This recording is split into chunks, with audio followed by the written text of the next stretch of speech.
señor alcalde de la ciudad de Santiago, conselleiros de la Xunta de Galicia, autoridades, señoras, señores, muy buenos días a todos. En nombre de Nueva Economía Forum me complace darles la bienvenida y agradecer su asistencia a esta nueva edición de Fórum Europa Tribuna Galicia, que como siempre organizamos con la colaboración y el patrocinio de Audasa e Itinere. Es un placer para esta tribuna recibir hoy a Jesús Vázquez, conselleiro de Cultura, Educación y Ordenación Universitaria de la Xunta de Galicia, que será nuestro ponente invitado esta mañana. Y es también un placer que Víctor Manuel Vázquez, exconselleiro de la Xunta de Galicia, exsenador y muchas otras cosas actualmente, haya aceptado hacer la presentación del ponente y del acto. La tribuna es suya.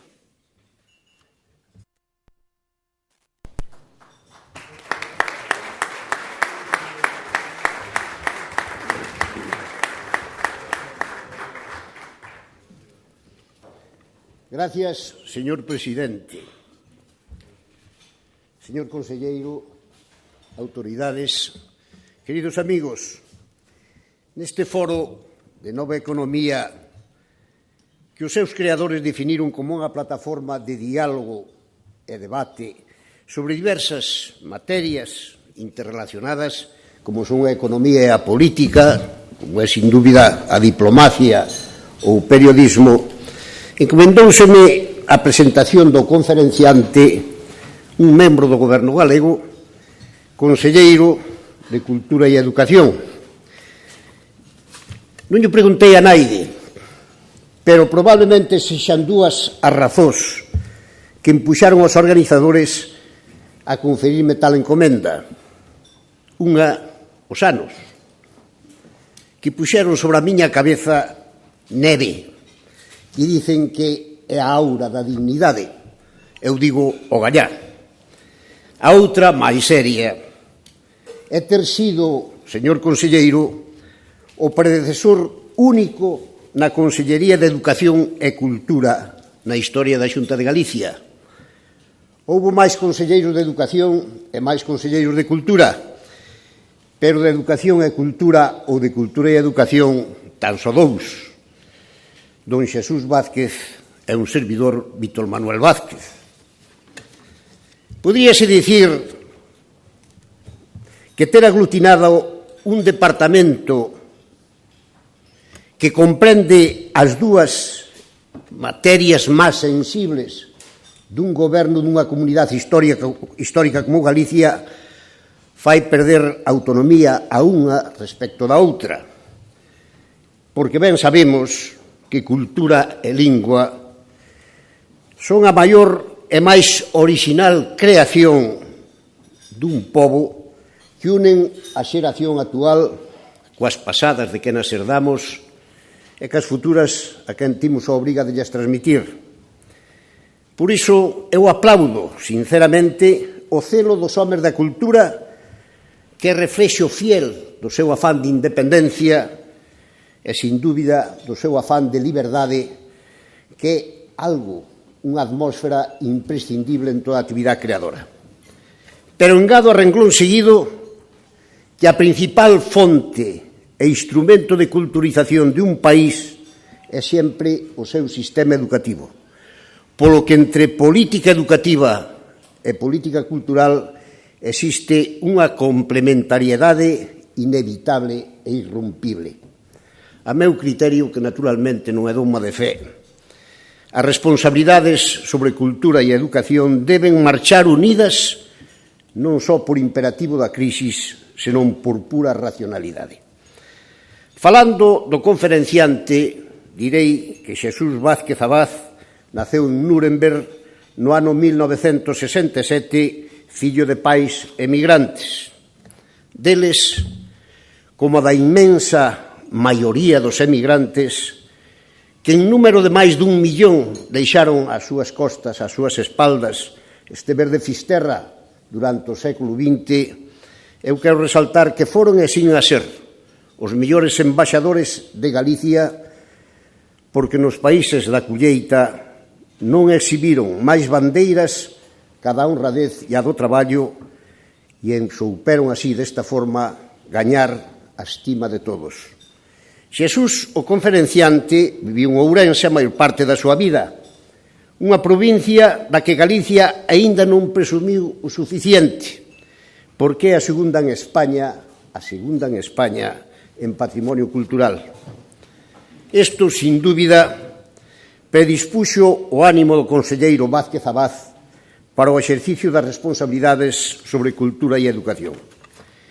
Xesús é licenciado en Ciencias Económicas e Empresariais pola Universidade de Santiago e doutor nesas materias pola Universidade de Vigo. Foi decano da Facultade de Ciencias Empresariais e Turismo de Ourense, profesor titular do Departamento de Organización de Empresas e Marketing da Universidade de Vigo, profesor titular da UNED en Ourense, presidente da Comisión Informativa da Universidade de Vigo, autor de numerosas publicacións e, políticamente, o conferenciante foi deputado no Congreso dende o 1º de abril de 2008 ata o seu nomeamento como conselleiro de Educación e Ordenación Universitaria e logo como conselleiro de Cultura e Educación. A meu criterio, señor conselleiro, sin que isto implique que se teña que ruborizar, é un conselleiro, insisto, sensible pero sólido, dialogante pero firme, esperanzado pero realista, ante a crise que el sabe que temos que vencer sin queixumes inútiles e con responsabilidade.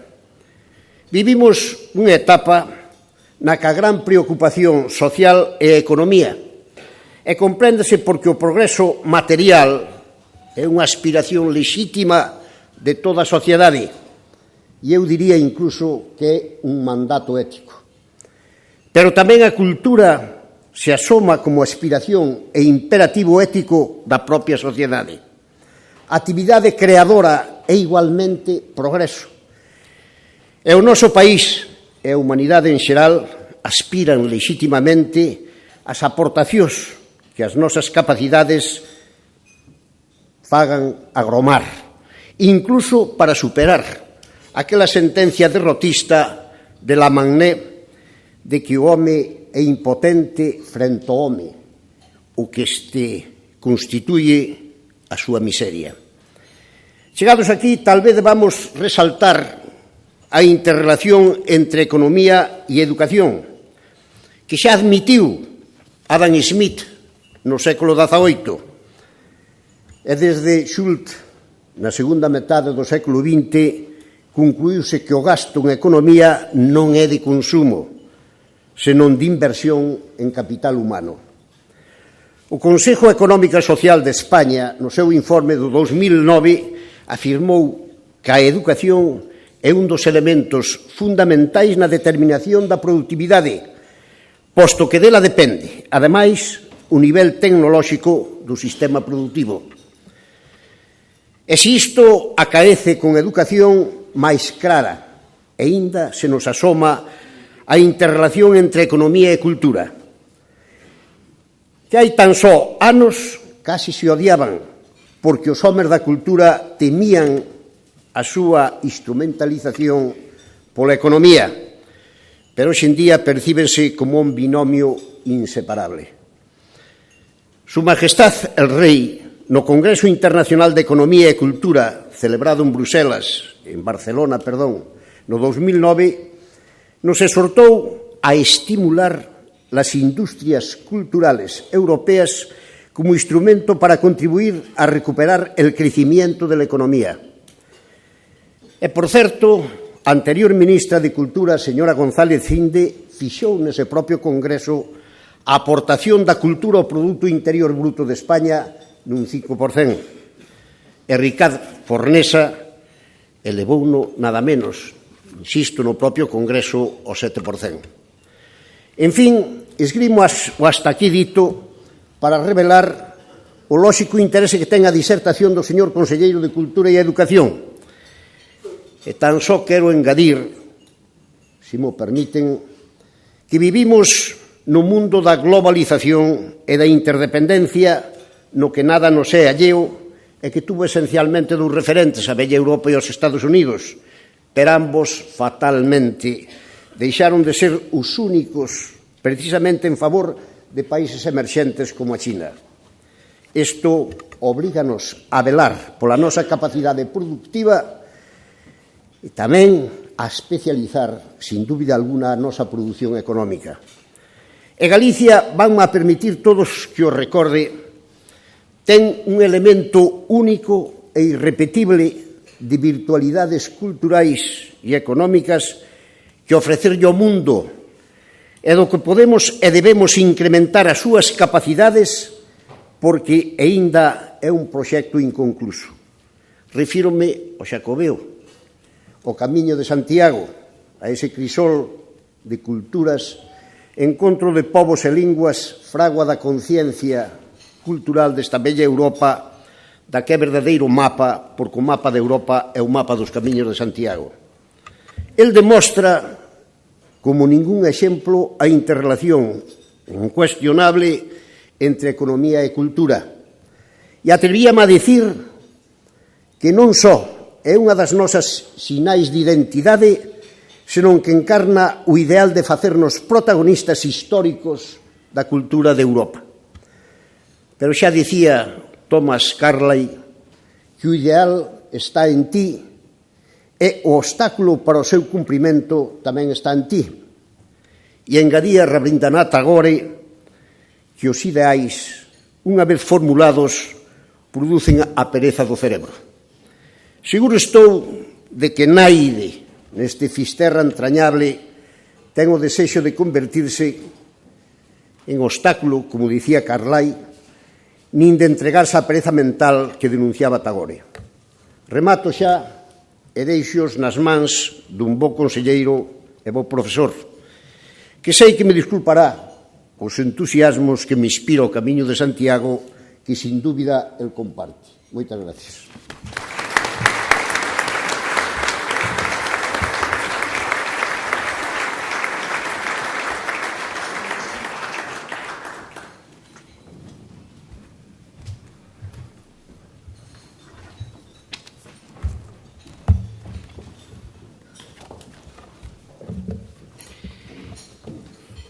Querido alcalde, querido delegado do Goberno, querida conselleira, autoridades, reitor, presidenta da Deputación, autoridades, querido Enrique Badía, querido Constantino Castro.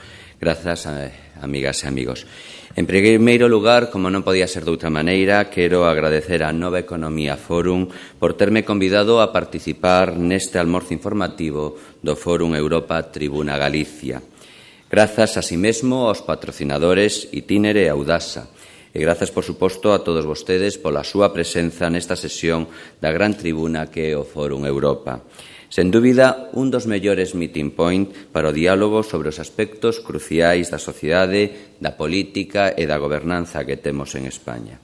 E, desde logo, tamén un prazer para min estar neste hostal dos Reis Católicos, berce da gran historia hospitalaria de Galicia, fermosísimo foro e exemplo sobranceiro do noso patrimonio histórico-artístico para falar dos retos da educación superior. Como dicía, síntome honrado de estar hoxe nesta tribuna para comezar un diálogo sobre un aspecto esencial que está en todas as asendas políticas contemporáneas, a educación superior. Pois, como sabedes, este eido resulta básico para a transformación social, económica e cultural e para o razoable melloramento das nosas bases materiais de vida. Recentemente saíron á luz os datos da Comisión Europea que para 2020 cifra o incremento da demanda de traballadores cualificados ata o 85% do total. Este horizonte motívanos a seguir cambiando e mellorando o conxunto do sistema educativo en todos os ámbitos, pero dun xeito moi especial nos eidos da eficiencia e a excelencia académica. Non vou facer unha exposición detallada do que son as políticas educativas no eido da educación superior en Galicia, España e Europa, senón máis ben ofrecer algúns antecedentes, algúns puntos de vista autorizados e algunhas opinións propias sobre a nosa realidade educativa no contexto galego por unha banda e no contexto nacional e global pola outra. Según Ulrich Teichler, a mirande parte dos europeos, estamos convencidos de que a educación superior vese, ose moito máis intensamente que onte, afectado polo feito de acharse estreitamente inserta en ambientes europeos e mundiais. Por outra banda, na actualidade, téndese a configurar un sistema europeo de educación superior pensado nun mundo globalizado, aínda que as vellas políticas educativas regionais, nacionais e supranacionais non desaparecen inmediatamente, feito polo cal as políticas europeas e internacionais de educación superior trocáronse crecentemente complexas. Os retos dun novo modelo para a educación superior de excelencia é un título que responde a unha preocupación prioritaria da Consellería de Cultura, Educación e Ordenación Universitaria que teño a honra e a responsabilidade de dirixir. Algúns dos principais retos e desafíos aos que se enfronta a educación superior, retos comuns a meirande parte de rexións e países son o financiamento, a igualdade de condicións de acceso aos estudos e de permanencia no transcurso dos mesmos, unha mellor capacitación do persoal docente, a mellora da calidade do ensino, a investigación e os servizos dentro de cada institución, a pertinencia e idoneidade dos plans de estudo, o establecemento de acordos de cooperación eficaces e en igualdade de acceso aos beneficios que reporta a cooperación internacional e, por suposto, a empregabilidade. De afrontar estes retos convenientemente de acadar a excelencia desexada depende o éxito en aspectos cruciais para o futuro de Galicia nos próximos anos, como son o emprego e o desenvolvemento territorial e humano. Neste sentido, concordamos completamente coa Estrategia de Crecemento da Unión Europea 2020 e coa idea de crecemento intelixente, unha economía baseada no coñecemento e na innovación. O crecemento intelixente significa a consolidación do coñecemento e a innovación como bases sólidas do noso crecemento futuro. Isto supón promover cooperacións de coñecemento e reforzar os vínculos entre educación, empresa, investigación e innovación, así como promover o espírito emprendedor dende todos os ámbitos posibles. A educación superior é un proxecto social que non pode rematar na formación profesional superior ou na mesma universidade. A sociedade precisa que estes alumnos e alumnas teñan ao menos unha oportunidade para desempeñar productivamente a súa educación ao longo da súa vida. Pero, de que falamos concretamente cando aumentamos a educación superior? Pois ben, no Real Decreto 1027/2011 de 15 de xullo, polo que se establece o Marco Español de Cualificacións para a Educación Superior, afírmase que este marco ha de incluir todas as ensinanzas e título de educación superior aos que se refire a Lei Orgánica de Educación e que son o ensino universitario, as ensinanzas artísticas superiores, a formación profesional de grao superior, as ensinanzas profesionais de artes plásticas e deseño de grao superior e as ensinanzas deportivas de grado superior. En xeral, a adaptación ao espazo europeo de educación superior supón un cambio de perspectiva que afecta non só ao procedimento de deseño dos novos plans e a organización dos contidos, tal como apuntan numerosos investigadores no eido das ciencias de educación, sino que implica tamén fondos cambios nas metodoloxías de ensino e avaliación desenvoltas a toda agora no marco da nosa universidade. En España, tal como apuntan nun recente estudio investigadoras como Pallisera, Fullana, Planas e Del Valle, atopámonos nun momento de transición cara a un novo modelo de ensinanza-aprendizaxe que supón modificacións moi importantes con respecto á formación actual, froito do proceso de adaptación, de transformación dos estudos ao espazo europeo de educación superior. Esta mudanza educativa implica tamén un cambio de concepción do proceso de aprendizaxe dos propios estudantes. Consecuentemente, as universidades están a facer o tránsito de programas formativos centrados na consecución de contidos organizados en torno a materias a currículos baseados en competencias. No preámbulo da Declaración Mundial sobre a Educación Superior no século XXI, escrito xa no ano 1998, pero válido aínda hoxe, dice: obsérvase unha demanda de educación superior sen precedentes, acompañada dunha grande diversificación da mesma e unha meirande toma de conciencia da importancia fundamental que este tipo de educación reviste para o desenvolvemento sociocultural e económico. Nesta mesma declaración afírmase certeiramente que a educación superior ten dado sobradas probas da súa viabilidade ao longo dos séculos e da súa capacidade para transformarse e propiciar o cambio e o progreso da sociedade. E tamén que a propia educación superior está a emprender nestos anos a transformación máis radical que ten sufrido ao longo da súa historia. Vexámolo a través de dous casos concretos da formación profesional e da propia universidade. Como saben, a formación profesional en España estructúrase, en primeiro lugar, en ciclos formativos de grao medio aos que se accede ao título de graduado na EXO ou mediante unha proba de acceso. E, por outro lado, nos ciclos de grao superior, que forman parte da educación superior aos que se accede co título de bacharelato, igual que para o acceso á universidade ou despois de superar unha proba que ten que acreditar uns coñecementos análogos aos adquiridos co bacharelato. Un sistema dinámico que sexa semilleiro de emprendedores, ideas inovadoras e proxectos de I+D+I. Un sistema que nos propulse definitivamente cara á vanguarda económica e social, pois non nos enganemos, hoxe non basta avanzar, hai que facelo a un ritmo suficientemente rápido para non quedar atrás. É algo non só necesario, senón imprescindible. Hai que lembrar o que di Gaston Berger, que a aceleración é un factor de selección. E precisamente por isto a Consellería ven desenvolvendo desde o inicio da legislatura unha estratexia global de impulso e desenvolvemento da formación profesional. Ademais de ter adaptado 47 currículos de ciclos formativos ás exigencias da Lei de Cualificacións Profesionais, a Consellería dotou a FP dun marco normativo galego co Decreto 114/2010 de 1 de xullo, polo que se establece a estrutura, a organización e a regulamentación xeral da formación profesional do sistema educativo e as directrices que deben cumprir os currículos dos diferentes ciclos formativos no ámbito da propia comunidade autónoma galega.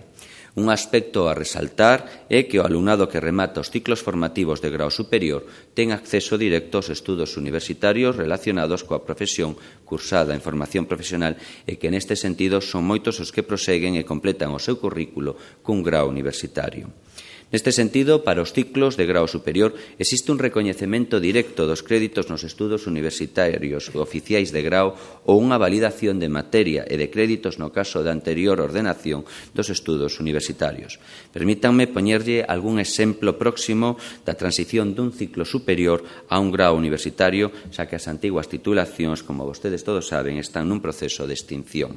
No caso, coñecido por todos vostedes, da Facultade de Ciencias de Educación de Santiago, se un alumno que rematase o ciclo superior de animación sociocultural quisese acceder ao grao en educación social na universidade, tería validados da súa formación obrigatoria 24 créditos ECTS, os correspondentes á dinámica e técnicas de educación en grupo, a planificación e deseño de acción socioeducativa e o práctico de educación social 1. E 18 créditos, ademais, ECTS da súa formación optativa, os correspondentes á animación e xestión sociocultural, a educación de ocio e desenvolvemento comunitario e a educación e desenvolvemento comunitarios en contextos rurais. Do mesmo xeito, na Facultade de Dereito, tamén poderíamos poñer da propia USC, se un alumno viñese do ciclo superior de secretariado e comenzase o grao en Dereito, tería validados da súa formación básica 12 créditos, os correspondentes ás técnicas de expresión oral e escrita aplicadas ao Dereito e á teoría do Dereito, 6 créditos obrigatorios, os correspondentes a Dereito de Traballo e, finalmente, 13,5 créditos correspondentes a materias optativas. Desde que chegamos ao Goberno no ano 2009, iniciamos unha serie de cambios na formación profesional, coa finalidade de incrementar a oferta e de mellorar a súa calidade. Algúns datos relevantes do traballo feito os detallo a continuación. En primeiro lugar, hai unha evolución moi positiva do número de prazas ofertadas en centros integrados de formación profesional, pois en cifras absolutas pasaron de 3.560 a 6.420, o que supón un incremento dun máis dun 80%, concretamente o 80,34%. Segundo, hai unha evolución extraordinariamente positiva no alumnado matriculado en formación profesional a distancia, pasando de 115 alumnos matriculados no primeiro ano, sendo un proxecto da actual Consellería no curso 2010-2011, a 957 alumnos no presente curso, o que supón unha variación anual de máis dun 700%. O dato dá conta dun feito importante que é que estamos a adaptarnos a unha realidade, a da educación a distancia, presente en todos os sistemas educativos contemporáneos. Tamén houbo, desde o principio da legislatura, unha forte aposta pola promoción da cultura emprendedora entre o alumnado de todos os niveis educativos a través do Plan de Emprendemento no Sistema Educativo Edu Emprende. As fases máis prácticas desta iniciativa desenvólvense nos centros integrados de formación profesional, onde xa temos funcionando 9 viveiros de empresas. Finalmente, unhas das actuacións máis significativas que está a desenvolver esta Consellería no eido da formación profesional, en a que conta cunha importante experiencia, é a convocatoria do proceso de avaliación, recoñecemento e acreditación de competencias profesionais adquiridas a través da experiencia laboral ou de vías non formais de formación.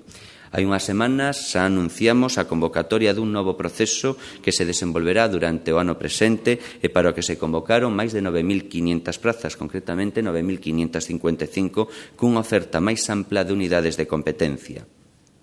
Entre as novidades, haberá prazas en unidades de competencia relacionadas cos sectores productivos de confección e da moda, fabricación mecánica, xestión de alosamentos turísticos, enerxía e eficiencia enerxética, laboratorio e análise clínica e control de calidade, carpintería e moble e fabricación e montaxe de tubase industrial, entre outros.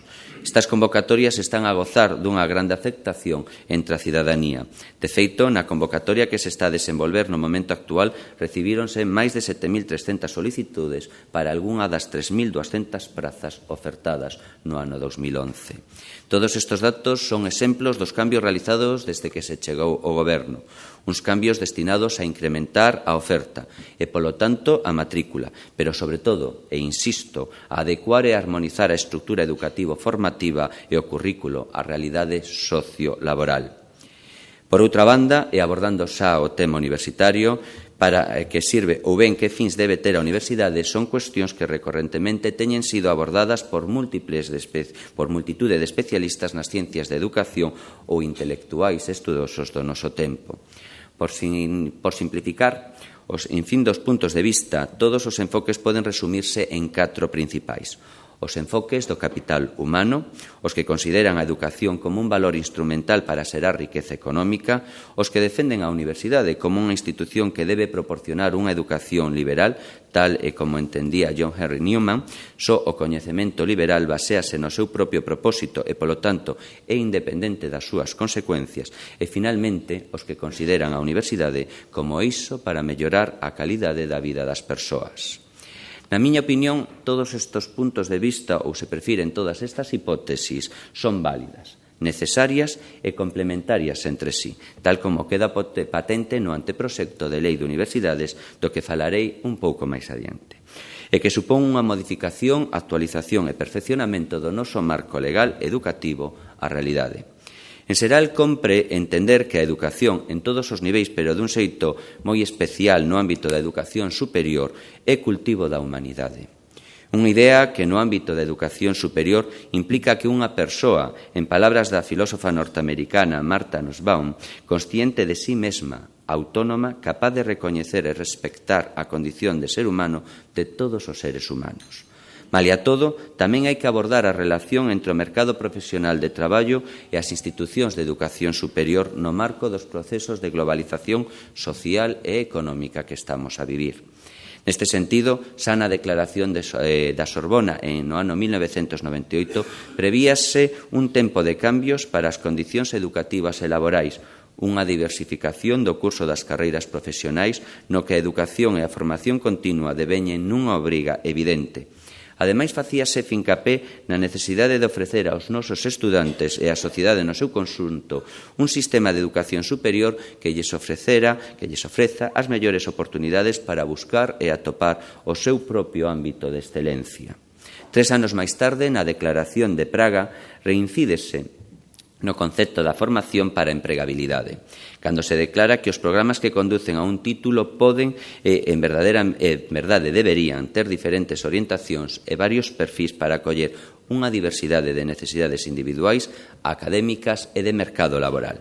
Pero será a partir de 2005, como nos recorda Fernández Martínez da Fundación Universidade de Empresa, cando as referencias á necesaria participación das empresas faise moito máis patente por razóns tamén obvias entre todos os presentes. Así, no comunicado de Bergen do ano 2005 agradécese o apoio das organizacións que representan as empresas e os asentes sociais, a vez que se expresa o desexo de intensificar a cooperación para alcanzar os obxectivos do proceso de Bolonia xa iniciados naqueles momentos. No comunicado de Londres, 2 anos despois, no ano 2007, remárcase a importancia de mellorar a empregabilidade dos títulos. Para elo, será necesaria a implicación responsable de todos os interesados. Os gobernos e as institucións de educación superior necesitarán unha maior comunicación cos empregadores e outros implicados como base fundamental para as súas reformas. E, finalmente, neste mesmo comunicado de Londres do ano 2007, léese: instamos as institucións a establecer lazos estreitos e cooperar cos empregadores no proceso de innovación dos estudos baseados nos resultados da aprendizaxe.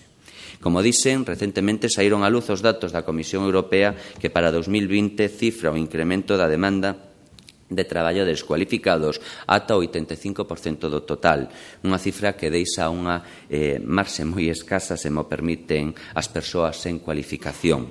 Ademais, compre lembrar que no marco europeo enténdense que ese mismo nivel de cualificación sitúase non só na obtención do título escolar obrigatorio, senón na escolaridade obrigatoria e, ademais, unha formación profesional inicial. Galicia ten que acadar, alo menos, esa taxa no ano 2020, pero con esa taxa non basta. É aí onde entendo eu que é imprescindible implementar a constante procura da calidade do sistema e da excelencia en cada paso, iniciativa, actividade e proceso no eido educativo formativo. Pois non só se trata de datos, trátase de que esos datos se traduzan en feitos positivos para Galicia e, por suposto, para todas as galegas e todos os galegos. Outra cuestión salientable é a do financiamento das universidades. Para abordar o tema do financiamento é preciso tamén facer algunhas observacións iniciais. No informe da Comisión de Expertos Internacionais da Estrategia Universidade 2015, Audacia para llegar lejos, Universidades fuertes para la España del mañana, dice: en un mundo que se enfrenta a diversos complejos problemas que no pueden resolverse por medios tecnológicos o normativos exclusivamente, sino que requieren, ante todo, un auténtico cambio de mentalidad, muchos países esperan que sus universidades desempeñen un papel mucho más destacado y decisivo en la búsqueda de decisiones que en el pasado. Ello hace necesaria una redefinición de la educación superior. Asimismo, el hecho de que los presupuestos sean más ajustados ha inducido a muchos gobiernos a financiar la educación superior de forma más selectiva, a fin de instar a las universidades a definirse e intensificar su importancia en el ámbito local, al tiempo que se vuelven más competitivas en el panorama global. Efectivamente, desde a Consellería de Cultura, Educación e Ordenación Universitaria pensamos que o novo financiamento debe concebirse como un instrumento de cambio e debe servir como elemento de incentivo que promova un modelo universitario sostible, apoiando a máis as transformacións necesarias que permitan subsanar ou disminuir as actuais ineficiencias.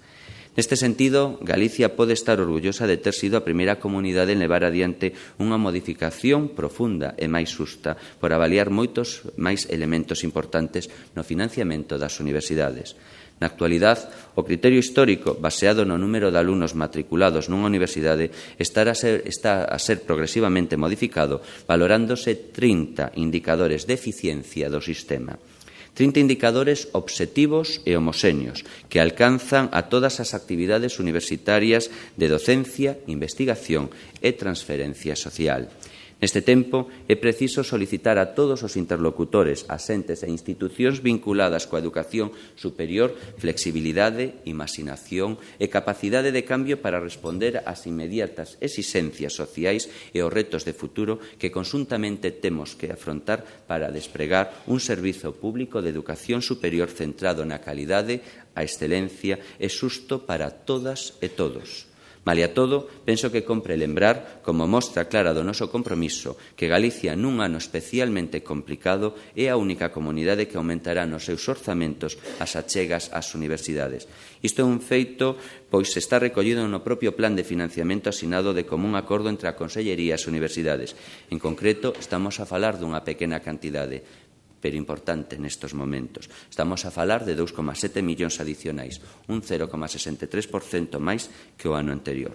Levamos 3 anos buscando consensos amplos e traballando pola mellora do sistema universitario galego en todos os seus ámbitos. Nesta liña, desde decembro de 2010, está aprobado o Plan de Financiamento que contempla que o orzamento das universidades para 2012 sexa de 405 millóns de euros en transferencias directas, incluindo tanto que se reciba do Estado en partidas finalistas por compensación de normativa estatal como a cantidade dos convenios que se asinan ao longo do ano coas distintas consellerías.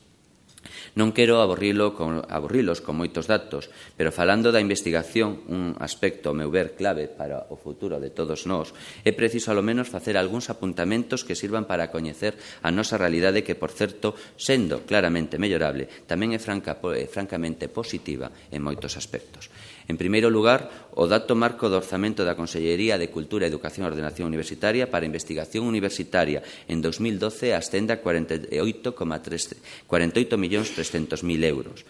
E, por exemplo, a produción científica, tendo en conta o número total de publicacións indexadas, pasou no conxunto das 3 universidades galegas de 1.945 a 3.235, o que supón un incremento de máis do 60% entre o ano 2003 e o ano 2010. Actualmente, logo dunha análise pormenorizada das necesidades que o sistema de I+D universitario ten en Galicia, decidimos concentrar os recursos das Consellerías de Cultura e Educación en 5 instrumentos principais.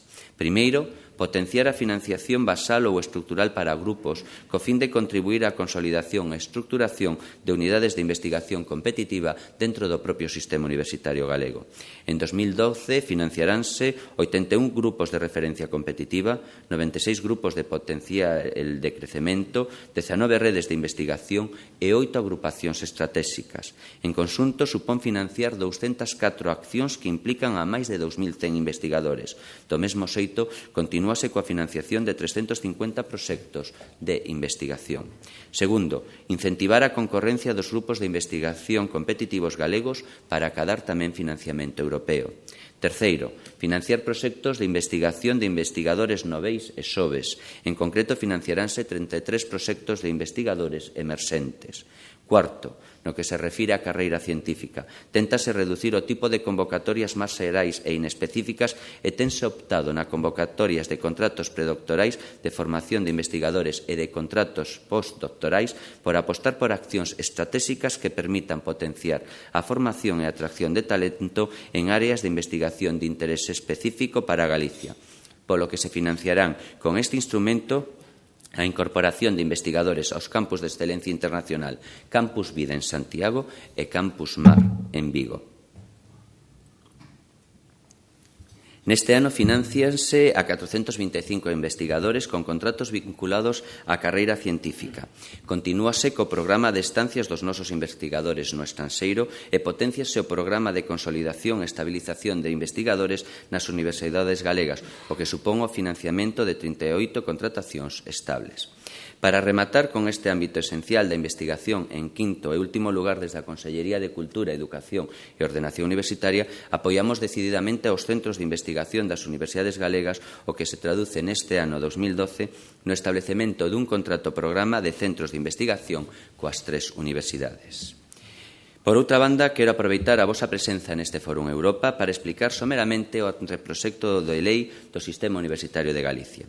Esta lei ven a pechar o círculo de iniciativas propostas para esta legislatura do sistema universitario.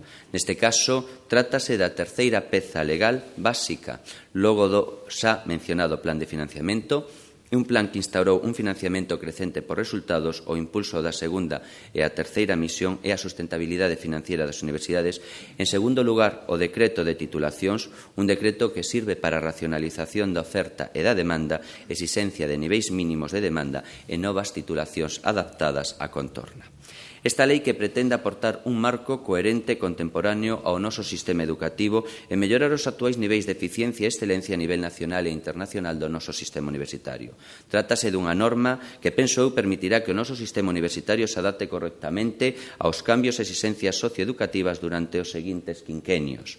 Compre recordar que este anteproxecto é un paso definitivo cara á nova Lei de Universidades, desenvolvida para sustituir tras máis de 20 anos en vigor a Lei 11/1989 de 20 de xullo de ordenación do Sistema Universitario de Galicia. Esta nova lei, suporá un marco legal para conseguir metas imprescindibles, como son o fomento da cooperación e a mobilidade interuniversitaria, avanzar cara a unha maior internacionalización das nosas universidades, promover e facilitar a igualdade de acceso e permanenza no sistema universitario, acadar unha reducción na taxa do abandono dos estudantes universitarios, a racionalización da oferta de graos, posgraos, másters, a procura da mellora das estruturas administrativas e de gobernanza das universidades, sobre todo no relativo ao papel que deben xogar os consellos sociais, e unha maior conectividade e a transferencia de coñecementos coa sociedade civil e os sectores produtivos do noso país. Como moitos de vostedes saben, actualmente é preciso adaptar o sistema galego de universidades ao mapa no que está implantado o Espazo Europeo de Educación Superior e aos desafíos sociais do presente. Quizá entre os puntos máis significativos do anteproxecto está a creación e recoñecemento de novas universidades e centros no sistema universitario de Galicia. As universidades deberán contar cun campus integrado coas estruturas precisas para a organización e desenvolvemento de ensinanzas conducentes como mínimo a obtención de 8 títulos de carácter oficial e validez en todo o territorio nacional, sendo polo menos 4 delas graos universitarios e 2 programas de doutoramento e abarcando como mínimo 2 ramas de coñecemento. Ademais, por primeira vez, regúlanse as ensinanzas universitarias non presenciais e promoverase a súa docencia por parte das universidades do propio sistema universitario de Galicia co obxectivo de favorecer a cohesión social, o equilibrio territorial e a igualdade de acceso aos estudos superiores de educación. Gustaríame, dada a forza literal da expresión que teñen algúns dos parágrafos do presente anteproxecto de lei, lerlles unha escolma dos mesmos para que vostedes mesmos podan sacar as súas conclusións. Os parágrafos concretos que lerei e contarei corresponden á exposición de motivos e ao título preliminar, pois actualmente o anteproxecto de lei está en trámite de información pública e non procede devagar o seu articulado. Estes parágrafos explican o contexto educativo actual e recollen e desenvolven algún dos aspectos da lei que dende a Consellería de Cultura e Educación entendemos que son prioritarios e anovadores respecto á actual situación legislativa. Transcorridos máis de 20 anos dende a entrada en vigor da Lei 11/1989 de ordenación do Sistema Universitario de Galicia, resulta conveniente e necesario abordar unha actualización e simplificación do aparato normativo que regula o ensino universitario de Galicia. Neste tempo, o Sistema Universitario de Galicia, ao igual que o resto do Sistema Universitario español, experimentou cambios moi importantes inducidos pola súa expansión territorial, o incremento da actividade universitaria, a implantación do Espazo Europeo de Educación Superior e as cada vez maiores exigencias da sociedade. Os novos desafíos e problemas requiren novos contidos normativos que lles dean aceitada resposta e iso pretende a presente lei. O ensino universitario é un ben, é unha responsabilidade pública e o Sistema Universitario de Galicia é o provedor do mesmo na nosa comunidade a través das institucións que forman parte del. Partindo desta premisa, a lei recoñece o papel das universidades como puntal da sociedade do coñecemento e institucións indispensables para lograr a cohesión económica e social.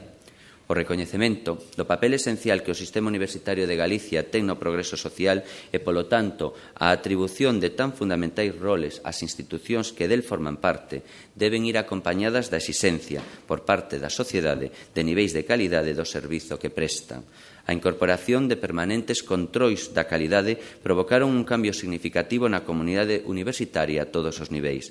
Esta cultura da calidade, integrada e sentida xa como inherente á vida das institucións universitarias, incide de xeito fundamental na mellora do servizo público que é o ensino universitario. Antes de rematar, gustaríame apuntar algunhas ideas importantes do Decreto 222/2011 de 2 de decembro polo que se regulan as ensinanzas universitarias oficiais no ámbito da nosa propia comunidade. Mediante este decreto, desde a Consellería, regúlanse os requisitos para autorización de titulacións oficiais de grao, máster e doutoramento nas universidades que integran o Sistema Universitario de Galicia. Para que as titulacións propostas sexan autorizadas, deberán ter en conta a estrutura económica da comunidade autónoma, as necesidades do seu mercado laboral e a existencia dunha demanda por parte da propia sociedade e do estudantado. procurando a incorporación de perfis profesionais de futuro e vinculados aos sectores estratégicos de Galicia, fomentando ao mesmo tempo o espírito emprendedor e o autoemprego dos titulados. Asimesmo, o número mínimo de alumnos para autorizar unha titulación de grao será de polo menos 50 alumnos ao ano de novo ingreso no campus da Coruña, Santiago e Vigo e de 45 nos campus de Ferrol, Lugo, Ourense e Pontevedra. Para os graos xa implantados no momento da entrada en vigor do presente decreto, o número mínimo de estudantes de novo ingreso serálles aplicado a partir do curso académico 2015-2016. No caso dos másteres e de doutoramento, os másteres deben de cumprir alo menos 3 das seguintes condicións: outorgar competencias profesionais, ter unha orientación laboral ou práctica, xustificar o apoio e a colaboración de empresas e institucións do contorno socioeconómico, ter garantidas as prácticas do estudantado, cubrir a formación en áreas de elevada demanda laboral, ser interuniversitario ou ter carácter internacional. Con este decreto, a Xunta de Galicia busca unha mellor eficiencia e eficacia na administración dos recursos universitarios, ao tempo que aposta por un sistema universitario de Galicia unido, cohesionado, de calidade, con unha oferta máis centrada na demanda e que cubra as necesidades de educación superior precisas para o noso desenvolvemento socioeconómico como país. Como conclusión preliminar, vale decir que as achegas de novos recursos deben de estar condicionadas á promoción dun concreto paquete de medidas que eviten ou restrinxan estas ineficiencias. En segundo lugar, a obtención de resultados medibles e obxectivos por parte das universidades que indiquen o grao de corrección das devanditas ineficiencias. Acadar unha educación superior baseada en criterios de eficiencia, calidade, excelencia e competitividade global e local para Galicia constitúe un obxectivo para o actual Goberno de Galicia, en concreto para a Consellería de Cultura, Educación e Ordenación Universitaria, pois a educación é un gran investimento de futuro e, como tal, polo tanto, debe de ser abordado polas administracións. Nada máis e moitas grazas.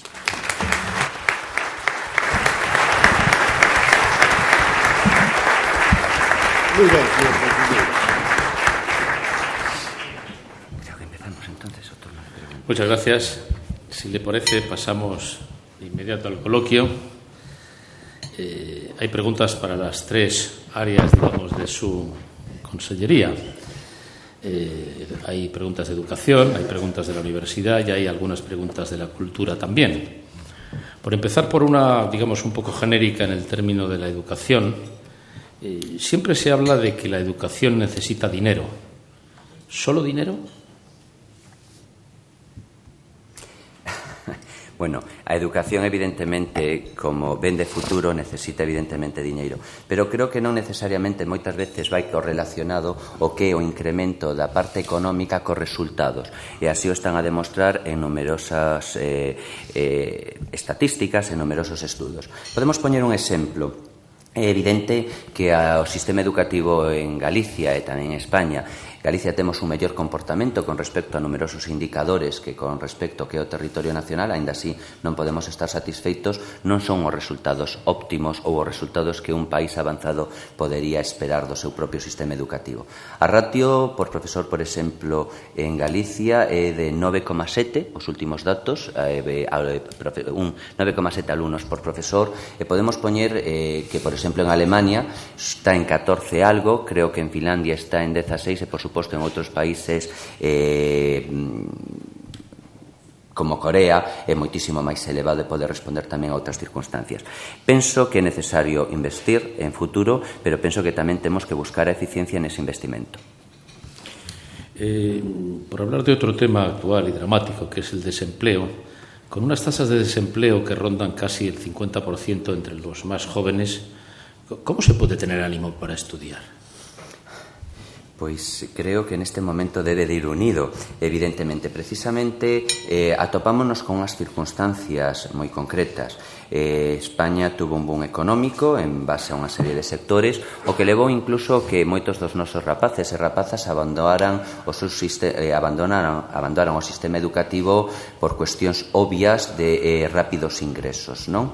Isto, evidentemente, trae as súas consecuencias, as propias consecuencias para aquelas persoas que adoptan esta medida, E penso que neste momento que precisamente cando a mocidade está pagando xunto con unha parte moi importante da inmigración, pois as consecuencias primeiras desta crise e tamén xunto ca muller, pois evidentemente cando máis hai un retorno ao sistema educativo precisamente porque hai unha confianza e unha relación directa, digamos, entre estudio, coñecemento, competencias e posibilidades futuras de atopar emprego. En este sentido, le preguntan también si los estudios que se realizan sobre inserción laboral tienen previsto ampliarlos para conocer, por ejemplo, la empleabilidad de los titulados por ramas de estudio o de titulación.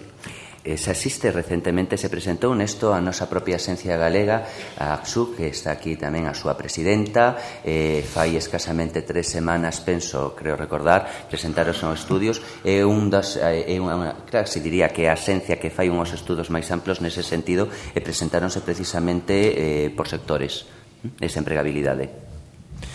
También en términos generales le preguntan si no cree que ha llegado el momento de desfuncionalizar un poco la educación, en particular la universidad. Bueno, non penso que sea unha cuestión de funcionalizar ou de desfuncionalizar. O sistema educativo en xeral ten unha serie de problemas e todos somos conscientes que non estamos acadando os resultados que entendemos que sexan óptimos ou que deberían de ser óptimos. E tamén temos moitas veces claro que non todo vai unido a incrementar as partidas disponibles con respecto a certos aspectos, non?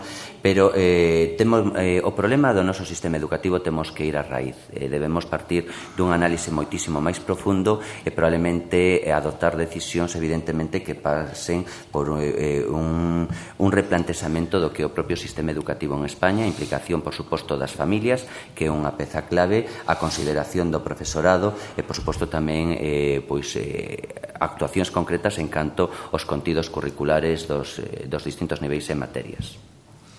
El nuevo ministro de Educación ha anunciado la introducción de cambios en el bachillerato. ¿Le parece bien lo que ha dicho?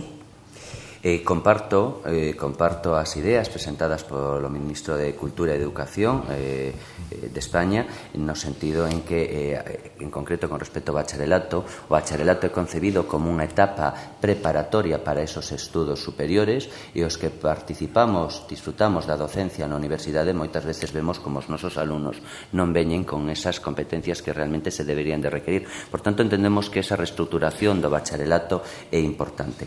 A partir de aí, si entendemos que hai un compromiso que para o ano que ven, para o ano 2013-2014, ten que estar en marcha o novo proxecto, pois o normal é que tamén leve consigo pois a paralización de proxectos que se verían paralizados en cuestión xa dun ano entonces. Dentro del panorama general de la educación, que no es muy satisfactorio, pues datos de fracaso escolar, mucho licenciado universitario y mucho en la enseñanza obligatoria, pero poco en las capas intermedias. Le preguntan, aparte de otros motivos que usted pueda señalar de por qué esto ocurre, si el desánimo de los profesores es un factor crucial para ello. A docencia é maioritariamente unha vocacional. É certo que se levan adoptado decisións decisións que non son fáciles de adoptar, pero tamén é certo que hai que ser consecuente ca etapa, coas circunstancias económicas que nos toca vivir. Penso que é necesario explicar moi ben os cambios e por que se fan os cambios dende a propia administración. Ao fin e ao cabo, o profesorado é un funcionario que cumpre co que lle marca a administración e nese sentido é importante facer un achegamento ao profesorado para explicar esas medidas e tratar de motivalo. Motivalos nunha etapa difícil, motivalos nun período de recesión económica xa demasiado profundo e que se alonga no tempo. E, polo tanto, non é doado. Pero hai que intentalo e, por suposto, que as administracións teñen que contribuir a unir e a motivar e non a desmotivar. Cuando se habla de que el modelo no funciona, se suelen poner ejemplos. ¿Tiene usted algún país, modelo o ejemplo al que se debería prestar atención? Se habla mucho de Finlandia, por ejemplo. Bueno, sí, normalmente noméase Finlandia, pero son varios os países. Pero penso que deben de ser tomados como puntos de referencia, pero é certo que nunca podemos olvidar que Galicia e España ten a súa propia idiosincrasia e moitas veces non son extrapolables, igual que moitas veces cando falamos da formación dual a corto medio prazo non é extrapolable ao éxito da formación dual en Alemania a un país como pode ser España ou unha comunidade como pode ser Galicia, neste sentido, non? pero penso que sí, que hai países que están dando evidentemente resposta ás necesidades educativas do seu país e da súa xente, e polo tanto deberíamos de aprender e de ver cales son as causas de éxito e na medida do posible adaptalas á nosa propia situación. Finlandia é un país que dá ou que ten un sistema que acada bons resultados. Finlandia é un país que abanderou certos movementos pedagóxicos nos anos 70, igual que Suecia e todos os países do norte, que despois abandonaron en ese sentido, mentras que en España é certo que esas políticas que tiveron éxito nos finais de 60 e 70 noutros países, España a través das súas leis socialistas seguiuse profundizando. Moitas veces elévanos a situación que nos está a tocar a vivir en España cos últimos datos publicados, pero que entendemos que xa ten que haber uns novos, que era dun 28% de fracaso de abandono escolar. En Galicia en concreto estamos no 23,1%. Cos últimos datos publicados, pero sí que somos conscientes que teñen que estar uns novos datos aí que parecen ser que son moito máis positivos. Le decía que había varias preguntas relacionadas con la universidad. La primera cita una frase del doctor Severo Ochoa que decía que la universidad tiene que ser selectiva, y la pregunta va en un doble sentido. ¿La masificación de alumnos incumple ese requisito? Es la primera cuestión que le traslado, y la segunda, digamos que también relacionada con esto, ¿el número de universidades incumple también el requisito? Bueno, con respecto á primeira pregunta, a situación eu penso que cambiou moito. Non podemos falar hoxe de masificación nas aulas nin nos centros universitarios. É necesario afondar nese 85% de persoas que teñen que estar formadas de cara a ese acceso ao mercado laboral. En ese sentido, temos que seguir, por tanto, profundizando. Por tanto, todo alumno que decida ir á universidade, penso que é un privilexio para este país. E se de algo pode tamén estar orgulloso neste sentido España e Galicia, que ten unha taxa de universitarios elevada, eso ao fin demostra que é unha sociedade que quere sair adiante e que confía na propia universidade como unha fonte de saída. Con respecto á segunda parte e á segunda cuestión, non é tanto unha cuestión de número. Dende o goberno galego, así o entendemos, polo menos desde a propia Consellería, pensamos que máis unha necesidade de colaboración, de compartir, de obter sinerxias, de funcionar como un sistema integrado. Non é unha cuestión en Galicia de poder falar de 3 ou de unha universidade. Penso que é cuestión de que as 3 universidades funcionen como un sistema universitario de Galicia, que as 3 aporten os seus recursos a beneficio da sociedade galega, que os 3 colaboren non só no ámbito da investigación, sino tamén na compartición da docencia, de recursos, de profesores. E, por tanto, creo que aí onde hai que dar esos primeiros pasos de cara tamén á obtención de eficiencia no uso de recursos públicos nas universidades. Pues hablando de recursos, hay algunas preguntas relacionadas con la financiación. La primera es unas tasas que cubren, se dice que apenas el 15% del coste, ¿son sostenibles? Bueno, é un debate que se debe de plantexar nos órganos correspondentes. Ata o momento é certo que existe ese debate foi plantexado e se plantexa por partes ou membros da comunidade universitaria, pero entendo que ten que ser un debate que se adopte a nivel nacional, pero sempre dunha maneira corresponsable, sempre tendo en conta que as decisións que se adopten non poden perxudicar a aqueles alumnos ou alumnas que sí queren estudiar e que non teñen recursos e que teñen as competencias para poder facelo, que teñen cualidades para sacar un brillante expediente adiante.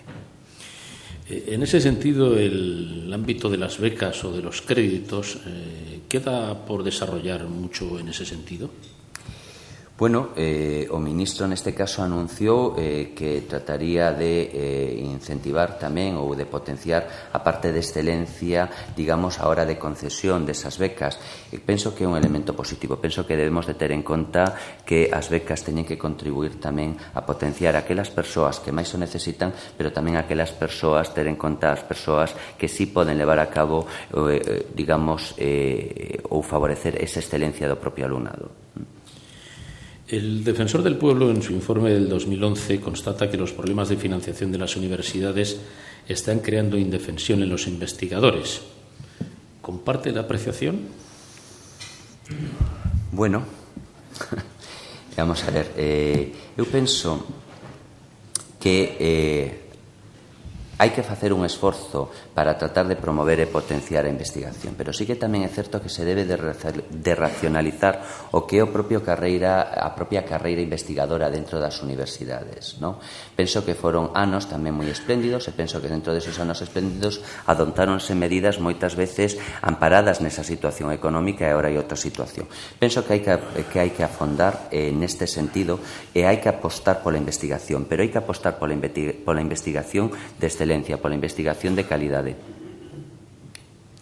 ¿Cree que las enseñanzas artísticas o de diseño tendrían que estar en las universidades? ¿Perdón? ¿Las enseñanzas artísticas o de diseño tendrían que estar en las universidades? Bueno, penso que non, nin ten por que ser positivo nin ten por que ser negativo. Penso que o que temos que ter é un bo sistema educativo e temos que ter, evidentemente, unhas boas ensinanzas artísticas. O feito de estar dentro ou fora da universidade non ten por que ser nin mellor nin peor. Son dúas opcións que se poden plantexar. Actualmente, as ensinanzas artísticas non forman parte da propia universidade, forman parte da ensinanza superior, pero non son ensinos universitarios e, polo tanto, son atendidas polo que é a administración non universitaria e penso que temos un bo nivel e temos unha boa calidade dentro do que son os nosos propios estudos. A priori, digamos que independentemente de que poidan formar parte ou non das universidades, o importante é centrarse no que é na formación desos alumnos e no que é na calidade desos estudos que reciben esos alumnos. El último bloque de preguntas que le traslado se refiere al ámbito de la cultura. Hay varias que se interesan por el relevo de la directora del Centro Dramático Galego. Preguntan si puede usted exponer los motivos por los que se ha producido, si puede hacer alguna previsión de si va a afectar o no a la programación prevista e incluso se interesan por si puede usted facilitar quién va a dirigir el futuro, el centro. Bueno, con respecto á primeira pregunta, ceñireme un pouco o que vimos dicindo nestes 2 días. Creo que, en primeiro lugar, rexeitar claramente as cuestións referidas pola propia exdirectora do Centro de Arte Dramático. Nese sentido, rexeitamos, non ten nada que ver o que se manifestou realmente ca realidade que levaron a que a Consellería de Educación, de Cultura e Educación cesara a responsable do Centro de Arte Dramático Galego.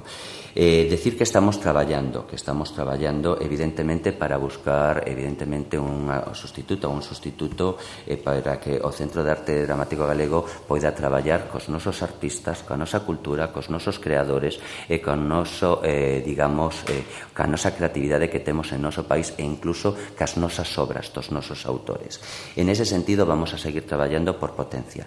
Con respecto ao que era a primeira pregunta, incido, nada ten que ver as circunstancias reais que levaron o cese da actual directora cos motivos expostos pola exdirectora. Son cuestións de índole de eficiencia, de xestión, de organización e de actitudes os que levaron a ese cese, non outras cuestións, e prefiro non entrar, que penso que por afectar a unha persoa tamén concreta, independentemente que fora cesada, pois creo que debe de quedar aí no ámbito da administración e da propia persona. Le pregunto también por algunas noticias aparecidas sobre que un grupo de actores había solicitado realizar un acto en el Salón del Teatro y al parecer se le ha negado. Le preguntan si eso es así y si es así, cuáles han sido los motivos, si los puede explicar. Pois, evidentemente, hai que ter en conta que un salón teatro é a casa da cultura. É a casa da cultura para a arte, é a casa da cultura para o teatro, para as exposicións. E, por tanto, débese de ceñir a ese tipo de hábitos. Cando falamos dun centro educativo, é un centro do saber. Cando falamos dunha universidade, falamos de que son os centros do coñecemento e para tal deben de ser utilizados. Penso que todo elemento, todo edificio, todo ben ten que ser utilizado para o fin que evidentemente está destinado e non para outros fins. E, por tanto, nese sentido, rexeitouse esa cuestión. La última pregunta que le traslado se refiere a la Ciudad de la Cultura y se refiere a unas noticias que al parecer han aparecido recientemente sobre una decisión de cambiar los criterios de adquisición del mobiliario. Se cita en concreto sillas de 333 euros y butacas de 500 euros que al parecer son más baratos que los que estaban previstos anteriormente. Hay 2 preguntas entonces relacionadas con esto. La primera, si eso supone una merma de calidad, y la segunda, si es suficiente para mantener un criterio de austeridad a decisión que se ha tomado? Bueno, vamos a partir do que é o inicio da historia para non levar, evidentemente, a titulares que son, en ese sentido, moitas veces confusos, de cara ao que é a sociedade. Hai un cuarto edificio dentro do que é o plan estratégico de Plan Gaiás que se presentará próximamente que vai ceñido o que é o antigo edificio administrativo que se vai a situar o corazón digital de Galicia.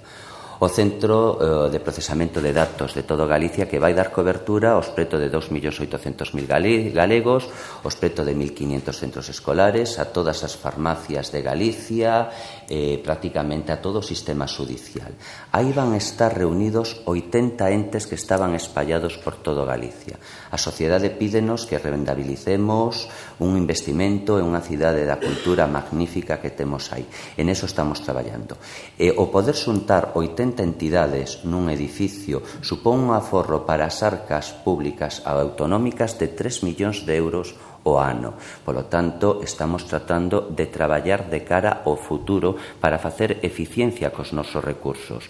Por iso é necesario que esos traballadores teñan, evidentemente, uns bens, evidentemente, unhas mesas e unhas sillas onde poder sentarse.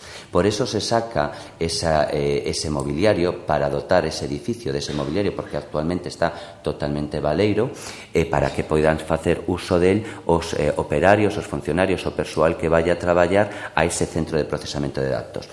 Partimos tamén de que é un material que en todo momento se licita que non ten nada que ver con un material de diseño, é un material ordinario, material de oficina ordinario que cumpla unha serie de requisitos mínimos de cara ao que os nosos traballadores van a pasar moitas horas ali dentro.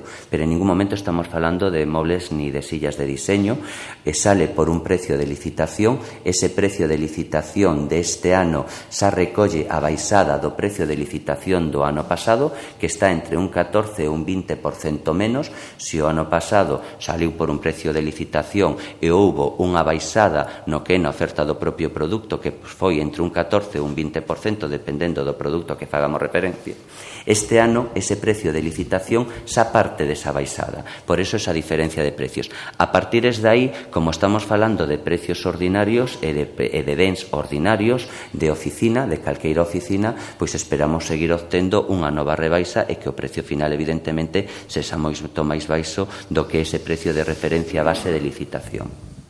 Muy bien, pues les decía que era la última y lo era, y le paso la palabra a Constantino Castro, director de explotación de Audasa, que cerrará el acto. Constantino, adelante. Yo por mi parte quiero agradecer en nombre de los patrocinadores, Audasa e Itinere, la presencia, como decía don Víctor Manuel, de los dos únicos consejeros de Cultura y Educación en esta tribuna, donde han tenido la deferencia de compartir con todos nosotros su visión sobre la educación superior y su íntima relación con el crecimiento económico y sociocultural futuro tan necesario en estos tiempos de crisis. Muchas gracias también a todos ustedes por su presencia y por mi parte nada más que desearle un buen día.